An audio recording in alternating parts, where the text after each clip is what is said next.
Hello dear student. Dear student, in this video I will discuss about the electrophilic aromatic substitution reactions. If a student you check the name electrophilic, ये जो reactions हैं, these reactions are initiated by the electrophile. इन reaction के rate determining step में हमेशा एक electrophile involve होगा. In these reactions always one electrophile is involve in the rate determining step. Then I said electrophilic aromatic. इसका मतलब है बेटा कि केवल जो एरोमेटिक कंपाउंड होंगे वो ही इस तरीके की इलेक्ट्रोफिलिक एरोमेटिक कंपाउंड ही इस तरीके की सब्स्टिट्यूशन रिएक्शंस को देंगे. अब बेटा सब्स्टिट्यूशन रिएक्शंस क्या है? एक ग्रुप जब दूसरे ग्रुप को सब्स्टिट्यूट करे या फिर रिप्लेस करे, उन रिएक्शंस को हम सब्स्टिट्यूशन रिएक्शन बोलते हैं. और यहाँ मैंने पूरा वर्ड क्या बोला? Electrophilic aromatic substitution. In the aromatic compound we will study the substitution reaction by the electrophile. मतलब कि एरोमेटिक कंपाउंड में एक इलेक्ट्रोफाइल दूसरे इलेक्ट्रोफाइल को सब्स्टिट्यूट करेगा और जो वो रिएक्शंस होंगी उनको हम इलेक्ट्रोफिलिक एरोमेटिक सब्स्टिट्यूशन रिएक्शन बोलेंगे. तो देखते हैं बेटा किस तरह से ये होने वाली हैं. तो इसके लिए सबसे पहले हम एक मोस्ट कॉमन एरोमेटिक कंपाउंड लेते हैं जो कि है बेंजीन. इन बेंजीन हम सबको पता है कि हर कार्बन जो है वो sp2 हाइब्रिडाइज्ड है और हर कार्बन से एक हाइड्रोजन जुड़ा हुआ होता है. तो अगर हम इसका एक बार डिटेल स्ट्रक्चर देखें तो किस तरह से लगेगा ये, जिससे मानिए ये एक प्लेन है या फिर हम बोल सकते हैं ये एक पेपर है. तो इस पेपर पे ये जो बेंजीन है ये किस तरह से अरेंज होगी देखते हैं. ये जितने भी बेटा मैं अब ये बॉन्ड बना रहा हूँ ये सारे बॉन्ड सिग्मा बॉन्ड हैं और ये सारे बॉन्ड ही इस पेपर के प्लेन पे प्रेजेंट हैं. These all the sigma bonds are present on the plane of paper. Every carbon is sp2 hybridized. Her carbon का हाइब्रिडाइजेशन क्या है बेटा? sp2 हाइब्रिडाइज्ड है.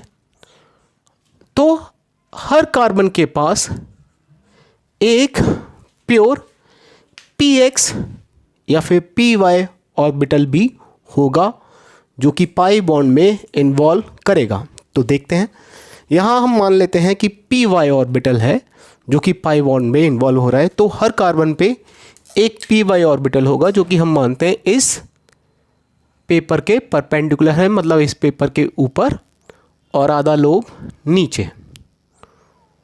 हर कार्बन के पास इसी तरीके से py ऑर्बिटल होगा जो कि पेपर के प्लेन के ऊपर और आधा लोब पेपर के प्लेन के नीचे होगा. अब बेटा ये जो पाई बॉन्डिंग है ये सारी पाई बॉन्डिंग किसके बीच में होंगी? इन सारे py ऑर्बिटल्स के बीच में पाई बॉन्डिंग हो सकती है. 1 and 2 कार्बन नंबर 1 and 2 भी पाई बॉन्डिंग दे सकते हैं. कार्बन नंबर 2 और 3 भी दे सकते हैं. कार्बन नंबर 3 और 4 भी दे सकते हैं. 4 and 5 and 6 and 1 भी दे सकते हैं. मतलब ये जो पाई बॉन्ड है ये कार्बन नंबर 1 का पाई बॉन्ड 2 और 6 दोनों के साथ बन सकता है. इक्वल प्रोबेबिलिटी है. तो इसीलिए हम क्या करते हैं जब हम रियल स्ट्रक्चर देखते हैं बेंजीन का जो कि कैनोनिकल हाइब्रिड फॉर्म होती है उसमें हम हमेशा पाई बॉन्ड को फिक्स नहीं दिखाते हैं बल्कि क्या दिखाते हैं, एक इस तरह से डॉटेड रिंग दिखाते हैं, मतलब हम बताना चाहते हैं these pi electrons are not fix, they undergoes the delocalization. वो अपनी पोजीशंस को बार बार चेंज करते हैं, तो किसी दो एटम्स के बीच में वो लोकलाइज नहीं है बल्कि वो डीलोकलाइज्ड हैं। और पाई इलेक्ट्रॉन का डीलोकलाइजेशन ही रेजोनेंस होता है। लेकिन साइक्लिक केस में हम इसको एक और अच्छी डिग्री में बोलते हैं, हम बोलते हैं कि ये एरोमेटिक है। तो फाइनली जो पाई बॉन्ड है वो 1 और 2 के बीच में भी हो सकता है, 2 और 3 के बीच में भी, 3 and 4 के बीच में भी, 4 and 5 के बीच में भी, 5 and 6 के बीच में भी, और 6 और 1 के बीच में भी। ये जो मैंने रेड दिखाया है ये क्या है? ये उनकी पाई बॉन्डिंग है, जो कि pi bonding sigma bond plane के, जो पाई बॉन्डिंग है, पाई बॉन्डिंग बॉन्ड्स की जो इलेक्ट्रॉन डेंसिटी है ये सिग्मा बॉन्ड प्लेन के ऊपर होगी, सिग्मा बॉन्ड प्लेन के ऊपर होगी ये पाई इलेक्ट्रॉन डेंसिटी, और सिग्मा पाई बॉन्ड प्लेन के, सिग्मा प्लेन के नीचे भी ये पाई इलेक्ट्रॉन होंगे। तो बेटा हमारे पास एक अच्छी खासी पाई इलेक्ट्रॉन डेंसिटी है। पाई इलेक्ट्रॉन मोर डिफ्यूज होते हैं, ज़्यादा स्पेस में फैले हुए होते हैं, जिसकी वजह से ये एक इलेक्ट्रॉन रिच, कोई भी आके इससे इलेक्ट्रॉन ले सकता है। बेंजीन से या फिर किसी भी एरोमेटिक कंपाउंड से कोई भी आके इलेक्ट्रॉन ले सकता है, क्योंकि इनके पास कई सारे लूज पाई इलेक्ट्रॉन होते हैं। ओके, तो सबसे पहले जरा सोचते हैं कि अगर एक न्यूक्लियोफाइल है हमारे पास, न्यूक्लियोफाइल ये खुद भी इलेक्ट्रॉन रिच है। न्यूक्लियोफाइल जो है बेटा, like OH minus, you know so many nucleophiles भी है, OH minus, Cl minus, and so many other, NH2 minus, and so many other. जितने भी ये जो न्यूक्लियोफाइल होते हैं ये खुद भी इलेक्ट्रॉन रिच है। जैसे कि OH का स्ट्रक्चर देखते हैं बेटा, तो इसमें आप देखिए, इसमें खुद ही 2 इलेक्ट्रॉन लोन पेयर हैं और एक वहाँ पे ये जो नेगेटिव चार्ज वाला चार्ज है ये है, तो हम बोल सकते हैं उसके पास टोटल 3 लोन पेयर हैं। तो अगर ये OH माइनस या फिर कोई भी न्यूक्लियोफाइल बेंजीन की तरफ अप्रोच करता है, तो जो बेंजीन की लूज पाई इलेक्ट्रॉन डेंसिटी है और जो न्यूक्लियोफाइल की पाई इलेक्ट्रॉन डेंसिटी है वो एक दूसरे को रिपेल करेंगी। और अगर न्यूक्लियोफाइल बेंजीन पे अटैक ही नहीं कर पाया, अप्रोच ही नहीं कर पाया, तो उनके बीच में कोई भी रिएक्शन नहीं होने वाली है। तो जितने भी एरोमेटिक कंपाउंड हैं वो न्यूक्लियोफाइल के साथ रिएक्शन नहीं देते हैं। यदि अगर देते हैं तो बहुत ही ड्रास्टिक कंडीशंस में देते हैं, जिसको हम न्यूक्लियोफिलिक एरोमेटिक सब्स्टिट्यूशन रिएक्शन भी बोलते हैं, जो कि SNAR भी बोलते हैं, और वहीं पे हम बेंजाइन मैकेनिज्म भी डिस्कस करते हैं। लेकिन अब हम मानते हैं कि हमारे पास एक इलेक्ट्रोफाइल है, कोई भी इलेक्ट्रोफाइल। आपको पता है बेटा इलेक्ट्रोफाइल क्या होते हैं? इलेक्ट्रोफाइल ऐसे रिएजेंट होते हैं जिनके पास इलेक्ट्रॉन की कमी है, या फिर जिनके पास पॉजिटिव चार्ज है, उनको इलेक्ट्रॉन चाहिए, उनके पास पॉजिटिव चार्ज है, उनके पास इलेक्ट्रॉन की डेफिशिएंसी है। तो वो हमेशा क्या चाहेंगे? वो हमेशा चाहेंगे उनको कैसे भी करके एक इलेक्ट्रॉन रिच पॉइंट मिल जाए, एक इलेक्ट्रॉन रिच कंपाउंड मिल जाए, जिससे जाके वो इलेक्ट्रॉन इजीली ले सकें। बेंजीन के पास जो लूज पाई इलेक्ट्रॉन डेंसिटी है ये इस इलेक्ट्रोफाइल को अपनी तरफ अटैक करने के लिए मोटिवेट करती है, और ये जो इलेक्ट्रोफाइल है ये इजीली, बड़े ही आराम से बेंजीन के इलेक्ट्रॉन पेयर्स पे जाके, पाई इलेक्ट्रॉन पे जाके अटैक कर सकता है। इसीलिए मैंने आपको बताया कि बेंजीन या फिर बेंजीन के डेरिवेटिव या फिर दूसरे एरोमेटिक कंपाउंड वो इलेक्ट्रोफाइल के साथ रिएक्शन करते हैं, क्योंकि इलेक्ट्रोफाइल को वो अट्रैक्ट कर रहे हैं, लेकिन न्यूक्लियोफाइल के साथ रिएक्शन नहीं करेंगे, क्योंकि न्यूक्लियोफाइल की इलेक्ट्रॉन डेंसिटी और बेंजीन की इलेक्ट्रॉन डेंसिटी एक दूसरे को हमेशा रिपेल ही करेगी। तो एक जनरल रिएक्शन सोचते हैं किस तरीके से ये रिएक्शंस होने वाली हैं। तो सबसे पहले बेटा होता क्या है कि हमारे पास एक बेंजीन मॉलिक्यूल लेके चलते हैं और एक हमारे पास वीक इलेक्ट्रोफाइल है। जो बेटा वीक इलेक्ट्रोफाइल है ये ज़्यादा स्ट्रांग नहीं है, तो ये क्या करेगा, बेंजीन के पास जाएगा और उनकी इलेक्ट्रॉन डेंसिटी के साथ वीक इंटरेक्शन शो करेगा। हम बोल सकते हैं एक पाई जो है ऐसा कॉम्प्लेक्स बन जाएगा, पाई इलेक्ट्रॉन से ये इलेक्ट्रोफाइल जाके जुड़ जाएगा, ये अटैच हो जाएगा। मतलब कोई रिएक्शन नहीं होगी, कोई ब्रेकिंग और मेकिंग बॉन्ड की नहीं होगी, बस जाके ये उसके पास खड़ा हो जाएगा, उससे बात नहीं करेगा, उससे बोलेगा नहीं तुम मेरे पास आ जाओ, ओके नहीं, ऐसा नहीं, बस वो जाके उसके पास खड़ा हो जाएगा, अट्रैक्शन शो करेगा। तो वीक इलेक्ट्रोफाइल के केस में एक पाई कॉम्प्लेक्स ही बनेगा।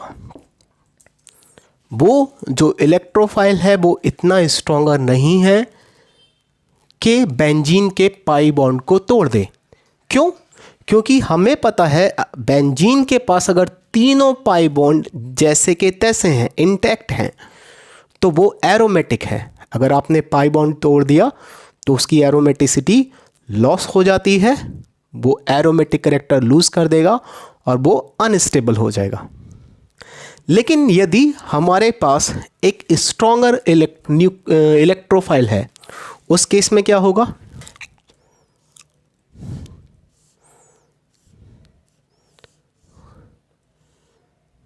यदि हमारे पास एक स्ट्रॉन्गर इलेक्ट्रोफाइल है तो वो कैपेबल है कि वो जाके बेंजीन से जुड़ जाए। किस तरह से जुड़ेगा बेटा, देखते हैं।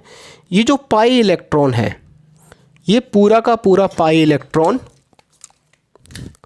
इस वाले कार्बन पे शिफ्ट होगा, जिससे इस कार्बन पे नेगेटिव चार्ज आएगा और इस कार्बन पे एक पॉजिटिव चार्ज आएगा। तो ये जो पॉजिटिव चार्ज है, मैंने आपको क्या समझाया बेटा, कि जब ये पाई बॉन्ड आप पूरा का पूरा इस कार्बन पे शिफ्ट करोगे, दो पाई इलेक्ट्रॉन हैं और दोनों के दोनों पाई इलेक्ट्रॉन इस कार्बन पे शिफ्ट हो गए, तो इस कार्बन के ऊपर एक नेगेटिव चार्ज आ रहा होगा और इस कार्बन के ऊपर एक पॉजिटिव चार्ज आ रहा होगा।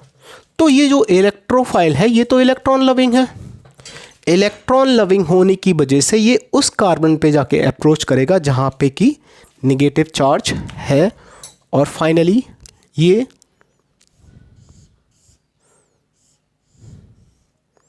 कुछ इस तरह से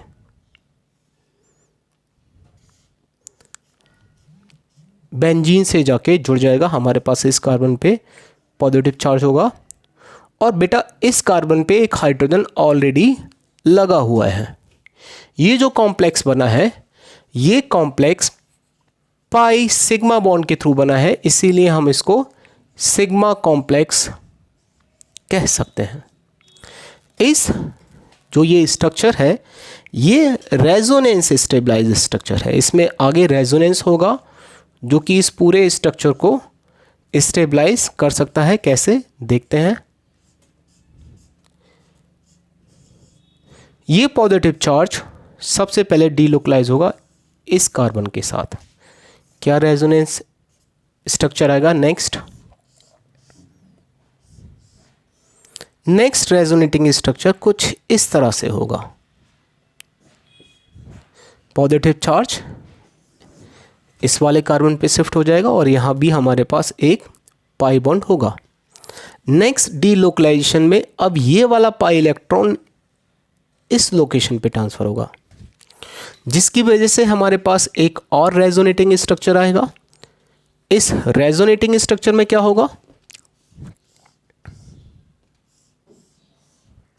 पॉजिटिव चार्ज इस टॉप वाले कार्बन पे एक pi bond here and one pi bond here, and we also have E as well as one hydrogen at this carbon atom. ये जो रेजोनेंस है ये सेम टाइम होगा, ना ए एग्जिस्ट करेगा ना बी एग्जिस्ट करेगा ना सी, बल्कि एक नया स्ट्रक्चर ही एग्जिस्ट करेगा जिसको कि हम रेजोनेटिंग हाइब्रिड स्ट्रक्चर बोलते हैं, और उसको 3 पैरेलल लाइन के साथ रिप्रेजेंट करते हैं। जो कैनोनिकल स्ट्रक्चर होंगे या फिर कैकुले फॉर्म्स होंगी वो रियल नहीं होती हैं, वो इमेजनरी स्ट्रक्चर होते हैं, उसको डबल हेडेड एरो से रिप्रेजेंट करते हैं। लेकिन जो रियल स्ट्रक्चर है, जो कि रेजोनेटिंग हाइब्रिड स्ट्रक्चर है, जो कि रियल में एग्जिस्ट करता है, उसको हम 3 पैरेलल लाइन के साथ कुछ इस तरह से रिप्रेजेंट करते हैं। इस स्ट्रक्चर में जो ये पॉजिटिव चार्ज है ये इस कार्बन से यहाँ तक डीलोकलाइज हो सकता है। पॉजिटिव चार्ज की पॉजिटिव लोकेशन ये और ये कार्बन हो सकते हैं। ये जो कॉम्प्लेक्स है, इसी को मैंने आपको बताया था, इसको हम क्या बोलेंगे, सिग्मा कॉम्प्लेक्स या फिर एरोनियम आयन या फिर एरोनियम आयन, एरोनोनियम आयन या फिर बेंजोनियम आयन, या इसे वेलेंट कॉम्प्लेक्स भी कह सकते हैं। ये बेटा जो था, ये सारे स्टेप 1 की बात मैंने आपको बताई। अब आपको सोचना पड़ेगा कि ये जो कॉम्प्लेक्स है सिग्मा कॉम्प्लेक्स और ये जो हमारे पास बेंजीन था, इन दोनों में से ज़्यादा स्टेबल कौन है?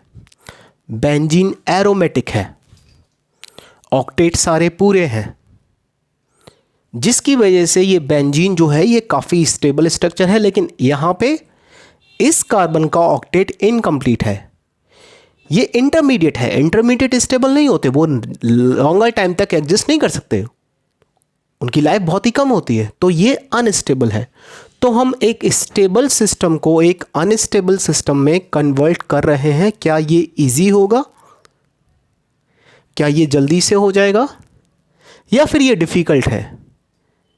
किसी स्टेबल चीज़ को अनस्टेबल करना बहुत ही ज़्यादा डिफ़िकल्ट है। ये जल्दी नहीं होगा, ये स्लो होगा, इसकी एक्टिवेशन एनर्जी बहुत ही ज़्यादा होगी। तो अगर ये स्लो स्टेप है, इसकी एक्टिवेशन एनर्जी ज़्यादा है, तो ये स्टेप हमारा RDS है। मैंने आपको पहले भी बताया था बेटा कि इन रिएक्शन के रेट डिटरमाइनिंग स्टेप में हमेशा एक इलेक्ट्रोफाइल इन्वॉल्व होगा। इसी वजह से हम इसको इलेक्ट्रोफिलिक एरोमेटिक सब्स्टिट्यूशन रिएक्शन कहते हैं। अब जो सेकंड है स्टेप है वो देखते हैं। सेकंड स्टेप में hydrogen positive charge, electrophile and hydrogen. Second step में ये वाला जो हाइड्रोजन है ये अपना इलेक्ट्रॉन छोड़ के, देखिए इस वाले बॉन्ड में भी 2 इलेक्ट्रॉन है, एक इलेक्ट्रॉन कार्बन का और एक इलेक्ट्रॉन हाइड्रोजन का। तो ये वाला हाइड्रोजन एक इलेक्ट्रॉन छोड़ के जाएगा। मैंने आपको बताया था बेटा कि एक इलेक्ट्रोफाइल अटैक करता है और एक इलेक्ट्रोफाइल निकल जाएगा। एक इलेक्ट्रोफाइल ने अटैक किया था तो दूसरे इलेक्ट्रोफाइल को फाइनली वो सब्स्टिट्यूट करेगा, दूसरे इलेक्ट्रोफाइल को निकलना पड़ेगा। तो फाइनली हमारे पास इस कार्बन पे एक नेगेटिव चार्ज आएगा, और जब नेगेटिव चार्ज आ गया बेटा उसी के पास में पॉजिटिव है, नेगेटिव पॉजिटिव मिलके फिर से क्या करेंगे, एक पाई बॉन्ड बना लेंगे। तो हमारे पास फाइनली क्या हुआ, इस प्रोसेस में एक H पॉजिटिव निकला, और इस H पॉजिटिव निकलने के साथ ही फिर से जो बेंजीन था उसका स्ट्रक्चर दोबारा से रीइस्टेब्लिश हो जाता है। बेंजीन फिर से एरोमेटिक हो जाती है, फिर से वो स्टेबल हो जाएगी। अगर सिस्टम स्टेबल हो गया तो ये वाला जो स्टेप है ये कि फास्ट होगा, ये रेट डिटरमाइनिंग स्टेप नहीं होगा। पहला स्टेप स्लो है, सेकंड स्टेप फास्ट होगा। पहले की एक्टिवेशन एनर्जी ज़्यादा है और दूसरे की एक्टिवेशन एनर्जी कम है। तो अगर इसी रिएक्शन को हम रिएक्शन कोऑर्डिनेट पे रिप्रेजेंट करें, reaction coordinate means progress of the reaction.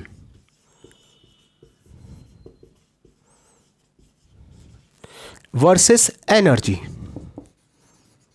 और हम कुछ ये जो बेंजीन है इसको ए बोलते हैं, इंटरमीडिएट को बी बोलते हैं, और ये जो फाइनली प्रोडक्ट बना इसको हम सी बोल देते हैं।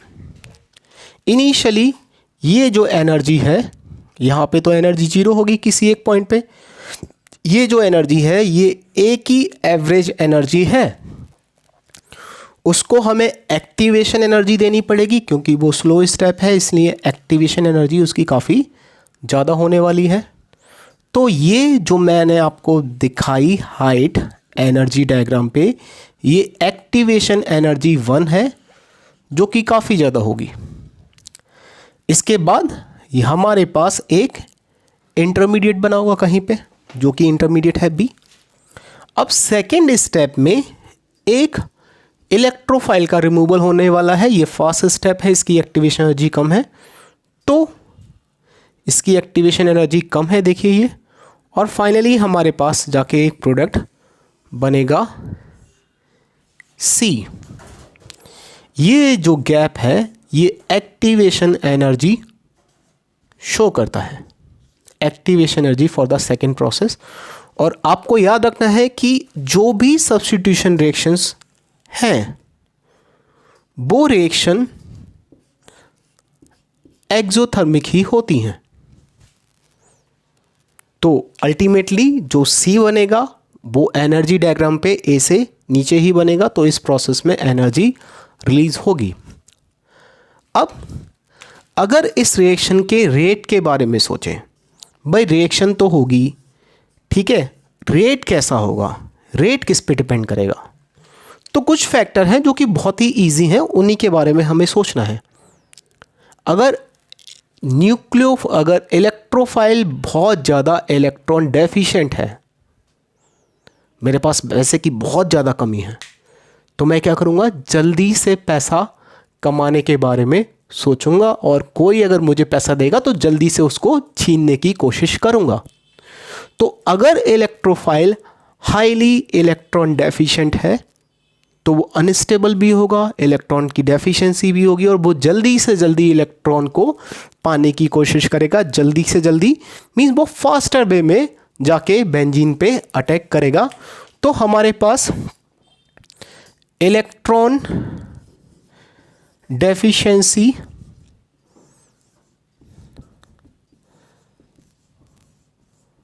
ऑफ इलेक्ट्रोफाइल, अगर electron deficiency of the electrophile is very high, then rate is also very high. First point. इसके बाद ये इलेक्ट्रॉन डेफिशिएंसी है, या फिर इसको हम इलेक्ट्रोफिलिसिटी भी बोलते हैं। इलेक्ट्रॉन डेफिशिएंसी को इलेक्ट्रोफिलिसिटी भी कह सकते हैं कि वो कितना ज़्यादा इलेक्ट्रॉन लविंग है, वो कितना ज़्यादा इलेक्ट्रॉन डेफिशिएंट है। नाउ डिपेंड करेगा कि बेंजीन पे कौन से ग्रुप हैं। अगर बेंजीन पे कुछ ऐसे ग्रुप लगे हुए हैं जो कि बेंजीन को और ज़्यादा इलेक्ट्रॉन देते हैं, उसको और ज़्यादा इलेक्ट्रॉन रिच बनाते हैं, तो वो ज़्यादा अमीर हो गया। और ज़्यादा अमीरों के यहाँ चोरी होने के चांसेस ज़्यादा हैं क्योंकि उनके पास ज़्यादा पैसा है। अगर बेंजीन पे हमने एक इलेक्ट्रॉन डोनेटिंग ग्रुप लगाया, बेंजीन की इलेक्ट्रॉन रिचनेस, इलेक्ट्रॉन एक्सेस बढ़ गई, जिसकी वजह से कोई भी जिसको पैसे चाहिए वो इजीली उस अमीर की तरफ अट्रैक्ट हो जाएगा। आप किसकी तरफ अट्रैक्ट होते हैं? अंबानी, टाटा, क्योंकि उनके पास ज़्यादा पैसे हैं, हम गरीब हैं, तो ऑब्वियसली हमारा अट्रैक्शन उनकी तरफ ज़्यादा होगा जिनके पास पैसे भी ज़्यादा हो। तो ये डिपेंड करता है electron richness, electron richness of aromatic compound. अगर जो एरोमेटिक कंपाउंड है वो ज़्यादा इलेक्ट्रॉन रिच होगा तो वो जल्दी से अपने इलेक्ट्रॉन डोनेट कर सकता है, तो रेट ज़्यादा होगा। इसको बोलते हैं nucleophilicity. The power to donate the electron to an electron deficient substance is called the nucleophilicity. Nucleophilicity ज़्यादा है, इलेक्ट्रॉन डोनेट करने की पावर ज़्यादा है, इलेक्ट्रॉन जल्दी डोनेट करेगा, जल्दी रिएक्शन होगी। जो रेट है इस रिएक्शन का, rate of reaction directly proportional to the compound जो कि एरोमेटिक कंपाउंड है, और साथ में जो हमारे पास इलेक्ट्रोफाइल है। अगर एरोमेटिक कंपाउंड का भी कंसंट्रेशन ज़्यादा होगा और इलेक्ट्रोफाइल का भी कंसंट्रेशन ज़्यादा होगा तो जो रिएक्शन होगी वो हमेशा तेज ही होंगी। ये 2 स्टेप्स रिएक्शंस होंगी कम से कम, एटलीस्ट। अगर रीअरेंजमेंट होते हैं, आपको पता है बेटा कार्बोकैटायन में रीअरेंजमेंट हो सकते हैं। यहाँ पे हमारे पास कार्बोकैटायन बना, कार्बोकैटायन में भी रीअरेंजमेंट हो सकते हैं। रीअरेंजमेंट होंगे, नंबर ऑफ स्टेप्स बढ़ जाएंगे, बहरहाल at least 2 steps reaction.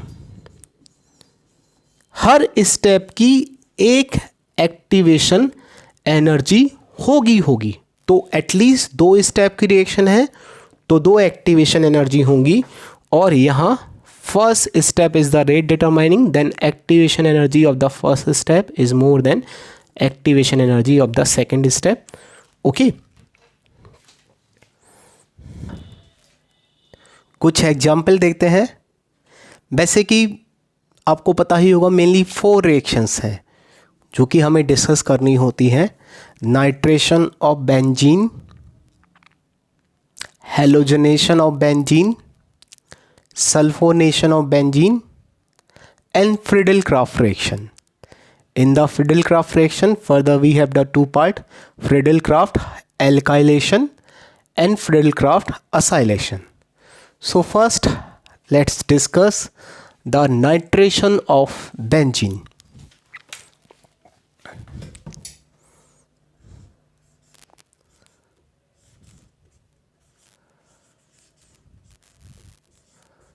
Nitration of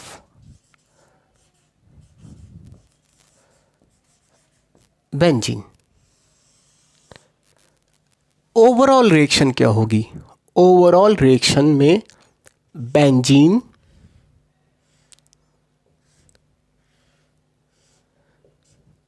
की रिएक्शन होगी HNO3 के साथ।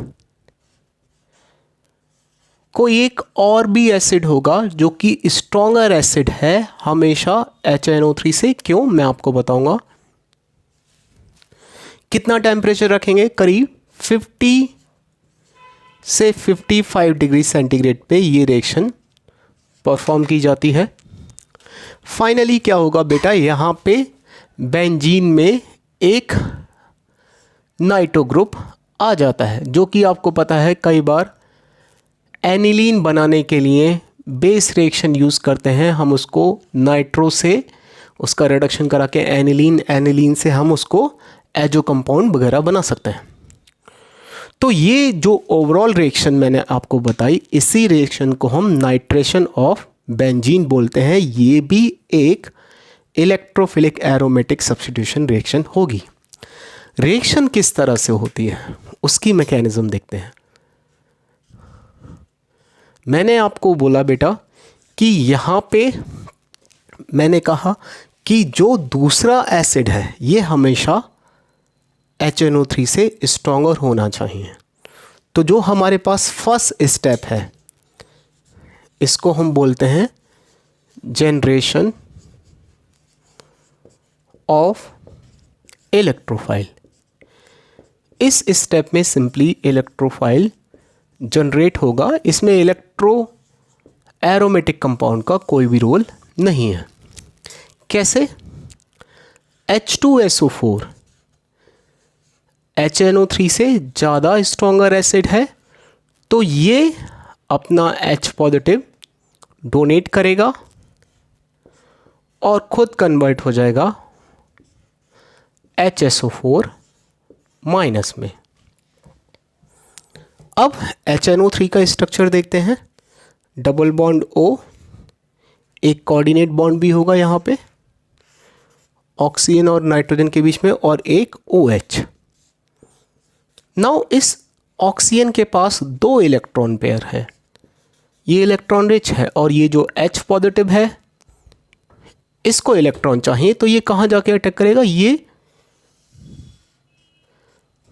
लोन पेयर, ऑक्सीजन के लोन पेयर पे जाके अटैक करेगा, जिससे कि क्या हमारे पास एक इंटरमीडिएट आएगा, हमारे पास एक इंटरमीडिएट आएगा N double bond O, coordinate bond O, O O H H positive. अब ऑक्सीजन के ऊपर पॉजिटिव चार्ज आया।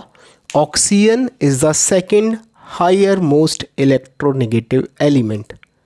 ये इलेक्ट्रोनेगेटिव है, ये चाहता है कि ये इलेक्ट्रॉन आए, मेरे ऊपर नेगेटिव चार्ज आए, मुझसे इलेक्ट्रॉन जाए नहीं, मेरे ऊपर पॉजिटिव चार्ज नहीं होना चाहिए, मैं इलेक्ट्रोनेगेटिव हूँ, मेरे ऊपर नेगेटिव चार्ज ही होना चाहिए, मैं राजा हूँ, राजा के सर पे ताज चाहिए ना कि पल्ला। तो वो चाहता है कि मेरे पास इलेक्ट्रॉन ही आए, उसके ऊपर पॉजिटिव चार्ज, हाईली अनस्टेबल। तो वो क्या करेगा? एक इलेक्ट्रॉन ये ऑक्सीजन का और एक इलेक्ट्रॉन ये नाइट्रोजन का, ये नाइट्रोजन से उसका इलेक्ट्रॉन छीन लेता है, जिसकी वजह से क्या होगा? अब ये जो नेक्स्ट स्टेप है, यहाँ के बाद मैंने यहाँ लिखा, इसमें क्या होगा?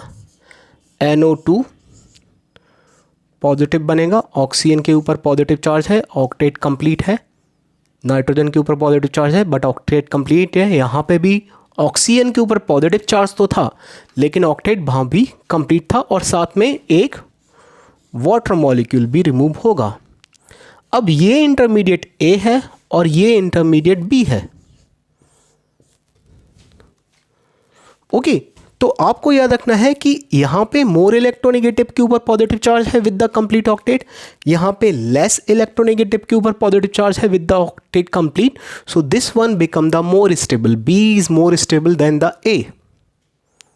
So whenever we have the benzene there, the compound A, the intermediate A is converted into the B to give more stable NO2 and more stable water molecule.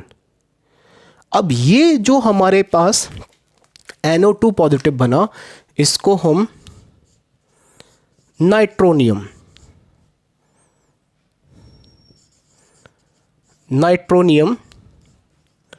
Ion भी बोलते हैं। ओके, और यही हमारा रियल अटैकिंग इलेक्ट्रोफाइल है, जो कि अगले स्टेप में अटैक करने वाला है। तो जो सेकंड स्टेप अब होगा, उस सेकंड स्टेप में क्या होगा? सेकंड स्टेप में अटैक ऑफ इलेक्ट्रोफाइल, जो कि रेट डिटरमाइनिंग स्टेप होगा। इसमें बेंजीन, जैसे कि आपको मैंने जनरल मैकेनिज्म स्टार्टिंग में बताई थी, बेंजीन और ये जो NO2 पॉजिटिव है, NO2 पॉजिटिव इलेक्ट्रोफाइल है। क्या होगा जब ये इलेक्ट्रोफाइल अप्रोच करेगा बेंजीन को? पूरा इलेक्ट्रॉन किसी एक कार्बन पे शिफ्ट हो जाएगा। जिस कार्बन पे इलेक्ट्रॉन शिफ्ट हुआ वहाँ नेगेटिव चार्ज आया, और जिस कार्बन से शिफ्ट हुआ वहाँ पे पॉजिटिव चार्ज आया, और जो NO2 है वो उस कार्बन पे जाके जुड़ेगा जहाँ पे कि नेगेटिव चार्ज आता है।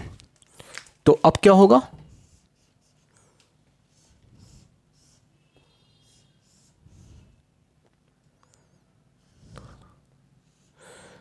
इस कार्बन पे एक NO2 ग्रुप लगा होगा, एक हाइड्रोजन भी होगा और यहाँ पे एक पॉजिटिव चार्ज भी होगा।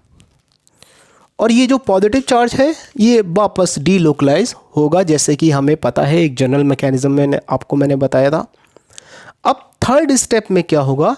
थर्ड स्टेप में जो एरोमेटिक सिस्टम है वो दोबारा से अपने आप को रीइस्टेब्लिश करेगा। कैसे? देखिए बेटा, मैंने आपको बताया था H2SO4 एक कैटलिस्ट की तरह वर्क करता है। तो कैटलिस्ट क्या होते हैं? जिसका कंसंट्रेशन कभी भी चेंज नहीं होता। अगर आपने एक H पॉजिटिव ले लिया है H2SO4 से तो एक उसको देना भी पड़ेगा। लिया है तो देना तो होगा ही होगा। अगर आपने बैंक लोन लिया है तो EMI तो देनी ही पड़ेगी।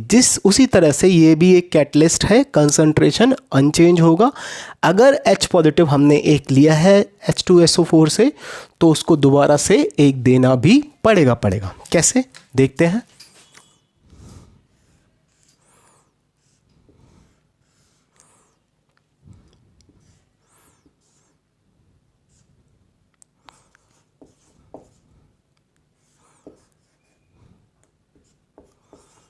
ये जो HSO4 माइनस है ये अपने आप को दोबारा से रीइस्टेब्लिश करने के लिए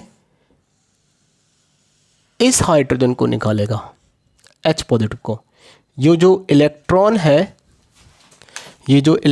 है हाइड्रोजन का, ये एक नेगेटिव चार्ज बन जाएगा और जो नेगेटिव चार्ज दोबारा से इस लोकेशन पे शिफ्ट होगा और वहाँ पे एक दोबारा से पाई बॉन्ड बन जाएगा और सिस्टम दोबारा से अपने आप को एरोमेटिक कर लेगा। फाइनली हमारे पास एक नाइट्रोबेंजीन बन जाएगी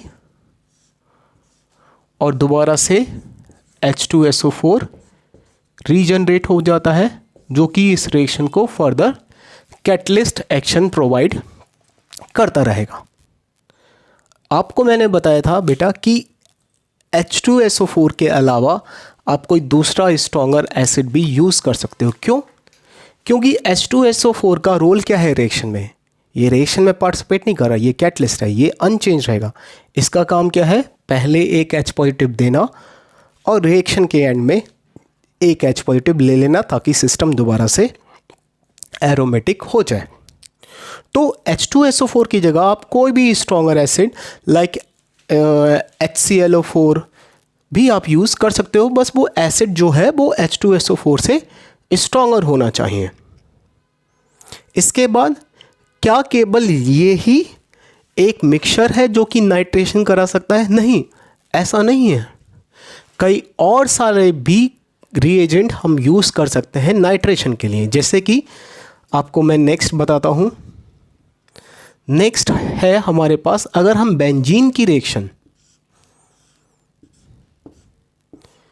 केवल कंसंट्रेटेड HNO3 से, बहुत ज़्यादा कंसंट्रेटेड नहीं होना चाहिए बेटा, पहले से आपको बता दूं, क्योंकि बहुत ज़्यादा आप कंसंट्रेटेड लोगे तो कंसंट्रेटेड HNO3 ऑक्सीडाइजिंग एजेंट भी होता है, वो बेंजीन को ऑक्सीडाइज कर सकता है, उसके पाई बॉन्ड ब्रेक हो जाएंगे। वो रिएक्शन हमें नहीं चाहिए। तो हमें टेम्परेचर कम रखना है, कंसंट्रेटेड होना चाहिए, क्योंकि यहाँ पे हमने एक कैटलिस्ट यूज़ किया, यहाँ हम कैटलिस्ट यूज़ नहीं कर रहे हैं, तो relatively it should be concentrated but not more concentration. Temperature has to be maintain in the control manner. उससे भी हमारे पास नाइट्रोबेंजीन का प्रोडक्शन हो सकता है। देखते हैं ये कैसे। देखिए यहाँ पे 2 HNO3 मॉलिक्यूल हमें यूज़ करने पड़ेंगे। पहला HNO3 अपने आप को डिसोशिएट करेगा as acid. First HNO3 will act like an acid, और ये जो H पॉजिटिव दिया है ये दूसरा HNO3 उसी को गेन करेगा। जैसे कि वाटर में हम सेल्फ आयनाइजेशन पढ़ते हैं आयनिक इक्विलिब्रियम चैप्टर में, जहाँ पे एक वाटर H पॉजिटिव देता है और दूसरा H पॉजिटिव लेता है। सेम उसी तरह से ये जो H पॉजिटिव नाइट्रिक एसिड ने डोनेट किया है, ये वाटर मॉलिक्यूल उसको एक्सेप्ट करेगा। क्या बनाएगा? जैसे कि मैंने आपको बताया था कि ए बनेगा, ए के बाद ये बी और वाटर मॉलिक्यूल बन जाएंगे। मैं सीधे लिख देता हूँ, यहाँ पे क्या बनेगा, NO2 positive and water molecule. अब ये NO2 पॉजिटिव जाके बेंजीन पे अटैक करेगा, ये स्टेप। उसके बाद लास्ट स्टेप में क्या होगा, लास्ट स्टेप में फिर से NO3 माइनस यहाँ पे होगा। NO3 माइनस एक H पॉजिटिव को लेगा, खुद HNO3 बन जाएगा और साथ में नाइट्रोबेंजीन बन जाएगी। मतलब दो वाटर मॉलिक्यूल में ये जो पहला वाला मैंने आपको दिखाया ये कैटलिस्ट की तरह वर्क कर रहा है, और जो दूसरा वाला दिखाया ये रिएजेंट की तरह वर्क कर रहा है। कुछ और भी पॉसिबिलिटी हो सकती हैं, जैसे कि आप बेंजीन के साथ नाइट्रिक एसिड की बजाय नाइट्रस एसिड लीजिए, लेकिन HNO3 भी।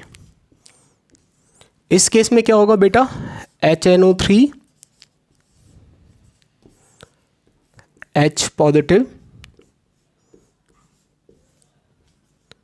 डोनेट करेगा और HNO2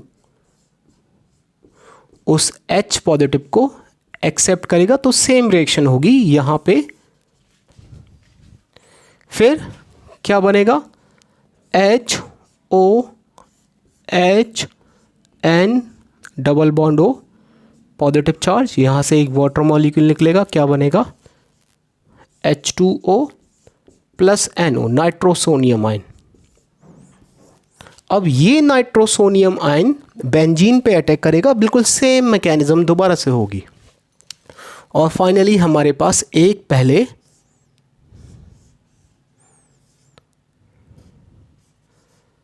ये कंपाउंड बनेगा।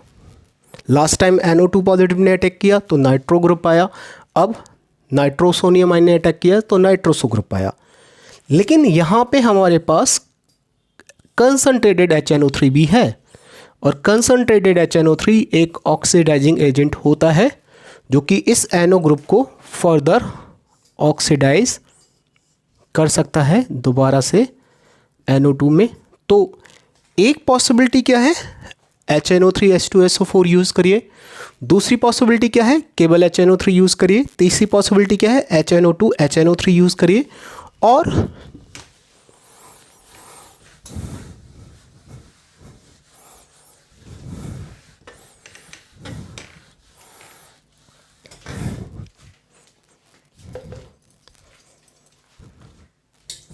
आप नाइट्रिक एसिड और एसिटिक एनहाइड्राइड भी यूज़ कर सकते हैं। ये एनहाइड्राइड है, वाटर एक्सेप्ट करेगा HNO3 से, तो क्या बनाएगा बेटा, अगर इसने वाटर किया, अगर आपको डिहाइड्रेशन की रिएक्शन का आइडिया हो in the inorganic chemistry reaction, inorganic reactions, okay, then you must know that HNO3 is the hydrated form of the N2O5, and if we remove the water molecule from the HNO3, this reaction 2HNO3, if we remove the water molecule by any anhydride by the application of dehydrating agent, then it again convert into the N2O5. तो यहाँ जो acetic anhydride है ये भी क्या है, हमारे पास एक डिहाइड्रेटिंग एजेंट है। यहाँ से भी क्या होगा, ये पहले उसका वाटर मॉलिक्यूल निकालेगा, ये डाई नाइट्रोजन पेंटाऑक्साइड बन गया। इसका स्ट्रक्चर देखते हैं, कुछ इस तरह से होता है।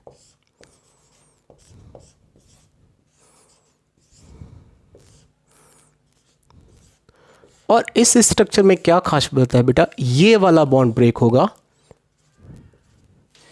क्या बनेगा, एक NO2 पॉजिटिव बनेगा और एक NO3 माइनस का भी फॉर्मेशन हो जाएगा। फिर से NO2 पॉजिटिव यहाँ अटैक करेगा, ये रिएक्शन होगी, और लास्ट में NO3 माइनस ये H पॉजिटिव निकालेगा, HNO3 बन जाएगा और NO2 लग जाएगा। मतलब आपको एक बात ज़रूर याद रखनी है कि जहाँ से भी हमारे पास NO2 पॉजिटिव आ सकता है, जहाँ से भी हम NO2 पॉजिटिव को जनरेट कर सकते हैं, वो रिएक्शन बेंजीन की नाइट्रेशन के लिए यूज़ हो सकती है। So that's all from my side for this video. Again we will meet in the next part. For this time, thank you and goodbye student.